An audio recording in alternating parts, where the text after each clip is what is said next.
what I am introducing in the whole political debate around my presidency is a new concept of governance. We move beyond the traditional balance of power that we see here, that is focused on the state, and we move towards a balance of power in society as a whole. Okay? Society. Which means to say, we will find a way to ensure that civil society is activated properly and business is also activated properly, because these are the key stakeholders in any democratic process, in any future of this country. The state often, in theory, they're supposed to be representatives, but in reality, in the age of extreme materialism, in the age of extreme individualism, in the age of extreme egotism, many political representatives think only about themselves, their own power. So, what we're saying is that to balance that out, we need to engage the two other large powers in society, both economic and cultural, to balance out political power. Now, I'm sure some of you are going to say, hey, basically, this is a strong link between the two.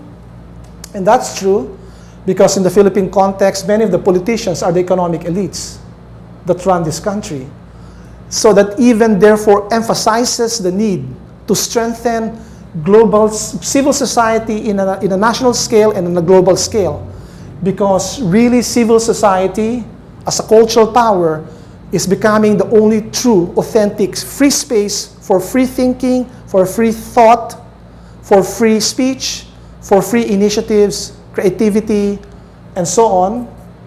And of course, with exceptions in the political and economic realm, you have people there that are acting out of their conscience. But in general, structurally, we need to strengthen civil society in the new concept of governance. So this is why one of the first things I'm going to do in my first 100 days,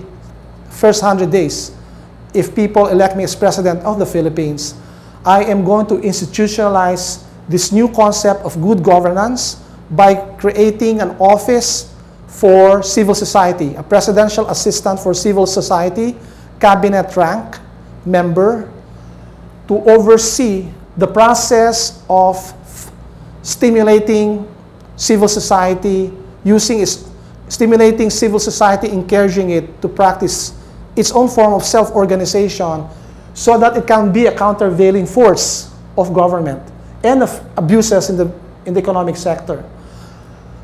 I personally do not mind providing support. If I'm here in the political realm as president of the Philippines, I do not mind giving no strings attached support to civil society, even if in the end that civil society will criticize me because they don't believe in some of my policies and programs. That's its democracy. We need to allow true democratic space to come back to this country and to many democracies around the world. We have to empower citizens to really express what they feel and what they think. So I'm not only going to empower civil society by giving them real support, but also by involving them in governance. I am going to open up all the agencies of government for the meaningful intervention and participation of civil society and business. Now, for me, civil society is not only non-profit or non-government. These are negative definitions. For me, civil society is the area that defends cultural rights, cultural freedom, the notion of an identity, the notion of true purpose and meaning. And these are embedded in many institutions, which include, for example, non-government organizations, social movements, foundations, religious groups, professionals, people's organizations, community organizations, and so on. All those that are truly for the public interest and not for themselves. Of course, I'm not naive. There is corruption in civil society itself. Some of the spaces of civil society have been dramatically eaten up by government. And this is one of the reasons why I'm running as president of the Philippines. Knowing this clearly, I want to draw line. I want to protect civil society from further erosion and strengthen it for the future generations. This is the true concept of governance.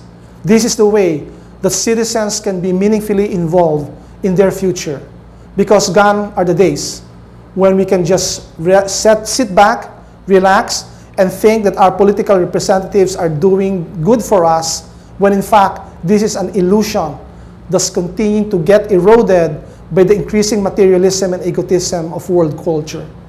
We want to unleash a very different kind of culture that is truly altruistic, that's truly principled, and that serves societies, people, and nature.